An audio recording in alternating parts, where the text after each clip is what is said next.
Good afternoon, everybody. I'm Sean Hansen. By the way, my show shows in the evening, late night. So I should say good evening, everybody. Good evening, everybody. Yes. I'm Sean Hansen. You're watching Sean Hansen's Comedy Corner. I have tonight a very special guest. Paging Dr. Freud. That's how special you are. I can't even talk. This is Dave Sullivan. He's a local artist here in Massachusetts. And Dave actually drew the first caricature This one right here. of the Sean logo, Hansen's logo Comedy right Corner. there. And in the lower corner, down there. See? I drew that too, but I drew this. And you made What about this one too? If we can go to a wide shot, he drew this one too. Hey, yeah, there he is. Right, Yeah. That is like a perfect visage of you. Isn't it? Don't you think? It is. Before you had the scruff on the cheeks? Yeah. It's a perfect caricature. How long did it take you to make that? Oh, God. I love that question. Because artists get asked that a lot. Yeah. I don't know. It probably took me about 2 or 3 hours. Yeah. Because you're pretty easy guy to draw. I mean, anybody with like glasses and the goatee and the mullet, that's pretty simple to kind of put together into a drawing and say, oh, there's Sean. There he is. Yeah, but no, because I don't always work in color either, because having, you know me through the Valley Patriot, yeah. most of my stuff is in black and white. So when I do work in color, it takes a little bit longer. But because my methods are so archaic, I'm not on Photoshop. I'm rocking out the colored pencils and the watercolors whenever I get a chance. But yeah, that's how I color my things. So That's good. yeah, no, that's what I like to do. That's what I love to do, is to be close to the paper and execute on the paper rather than on like a Wacom or a Cintiq. I'm not against it, because a lot of people are creating wonderful work with it, but my methods are right up close and personal with the paper. And how long have you been drawing for? Oh, probably as long as I can hold a pencil, really, I guess. But I remember talking to one of your cameramen before the show, talking to Brian. We both have a big love for comic strips, so I started reading and drawing really from the comic strips. I'd sit down on Sunday mornings, spread it out on the living room floor, and I just read whatever I could, read what I understood. A lot of the jokes are going over my head. Yeah. But I'd sit down with my sketchbook and a pencil or like any pile of paper that my mom had lying around here, go. And because I was a pretty sedate kid anyway, so she would just like let me be, and I didn't bother her, she didn't bother me, and I'd just sit there and draw the Beetle Bailey, Snoopy, Charlie Brown, Garfield. I mean, that's how most artists learn, is like they're copying other artists. And how old would you say you were then? Like 5, 6 years old? Yeah, like 5, 6, 7 years old. It wasn't until I was around like 10 or 11 when I said, I want to try and do this for a living. And I was that young when I had that epiphany. Like, I really want to do this. And do you have work from when you first started, like when you were 5, 6 years old? And 10 years old? The one piece that I think that I have, and I don't know exactly where it is right now. Yeah. But my mom saved it, and it kind of traveled with her when she moved out of our house and went her ways.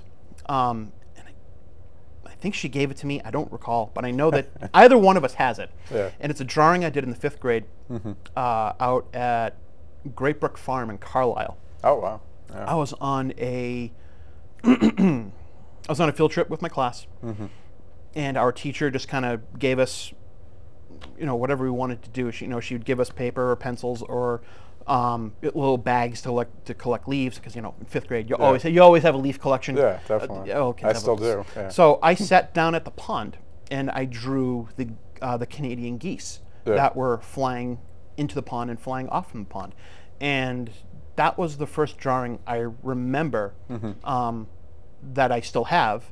That was also kind of one of the first drawings that other people saw. Like my fifth grade teacher saw it. She says, "You have talent.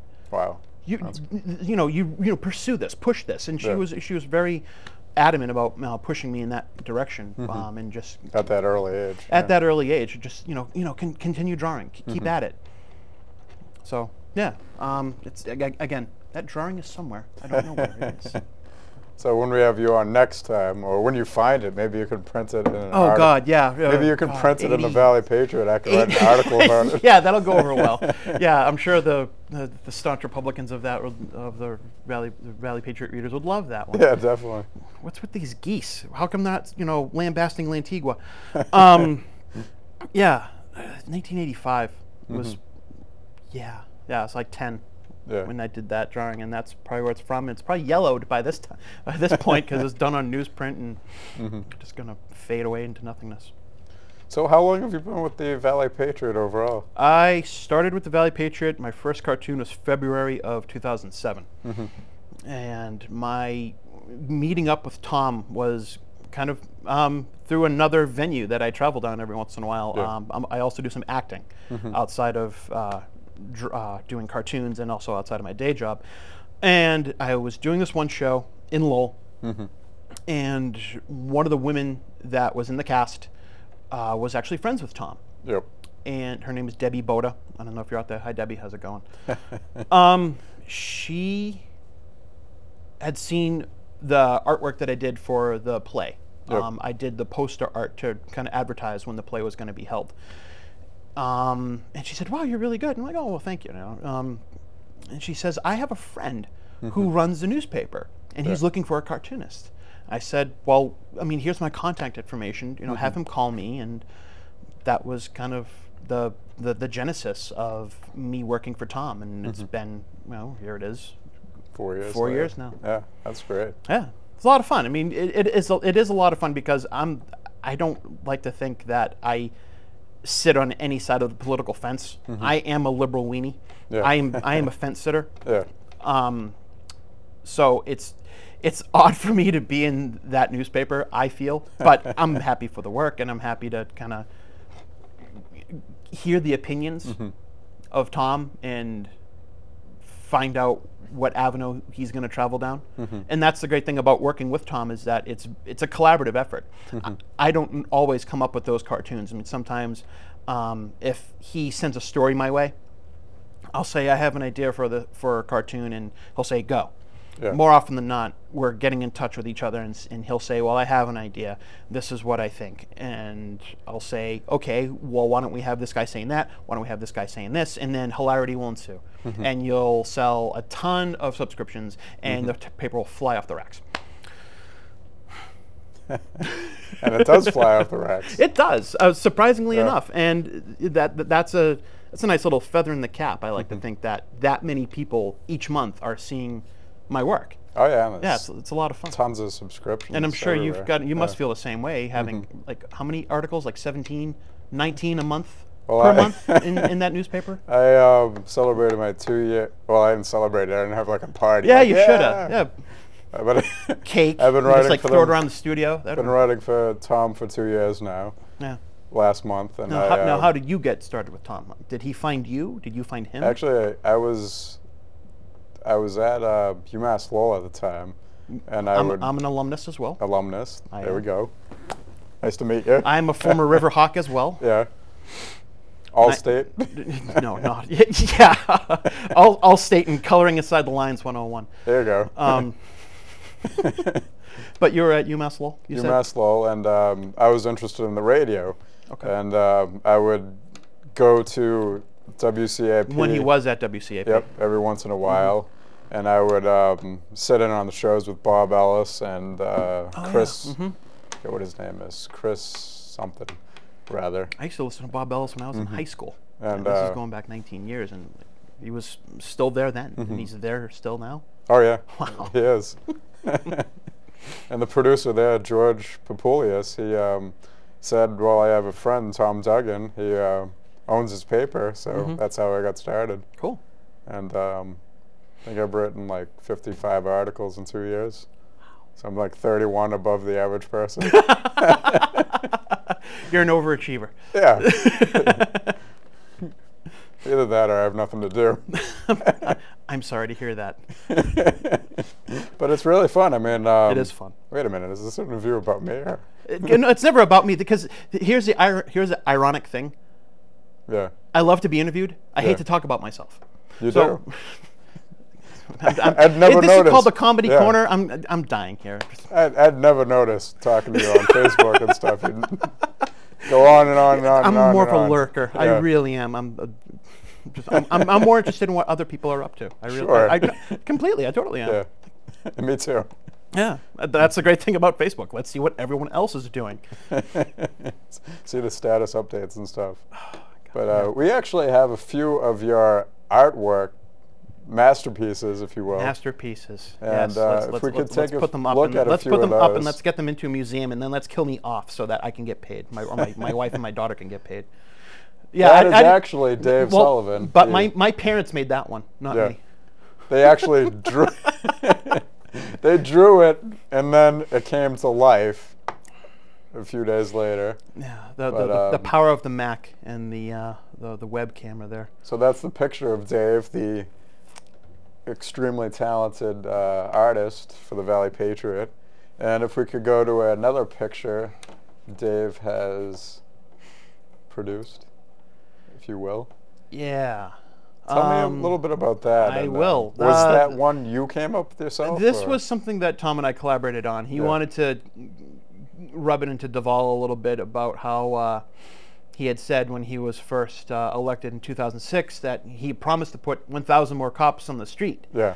But he never really said that he was going to put 1,000 more cops on the street by putting them in the unemployment line. So that was the impetus of that, and yeah. That was really good. Yeah. That was a fun one. I think the point was made in that one that because a lot of policemen back then, they were endorsing him because he was saying that he's going to get all these grants and he's going to get more cops on the street, and yeah. So it just sounded good to them, and they were like all pro Patrick. They were pro Patrick, and then once they started getting their pink slips and standing in unemployment lines and looking for security jobs, not not police jobs anywhere, they're like, maybe I should not have endorsed him. But if we could go to another picture of Dave Sullivan's work, that would be awesome. And this is the late John McGuire. Late John Jack McGuire. This was back in for the January edition of the Patriot, and Tom didn't really have any ideas that month, and nor did I. But he had been doing a lot of posting about Jack McGuire, his family, and just how tragic his death was. And I said, well, why didn't I just do a likeness of Jack? And these are the words I want to put along with his likeness. And he's like, yeah, go do it. And that's all. That's all that. All the text on there. That's all done by hand. That's all freehand. Wow. That's really good. Yeah. And that's a very nice tribute. I thought so. In fact, it's funny that you just put that one up because when I posted that to Facebook, I post most of my artwork onto Facebook just to say, hey, this is what I'm doing, this is what I'm up to. If you like it, cool. If you don't, cool too. Let me know if you think it sucks. I posted it, and a friend of Tom's saw it. She really liked it, and she said, don't remember her name, forgive me.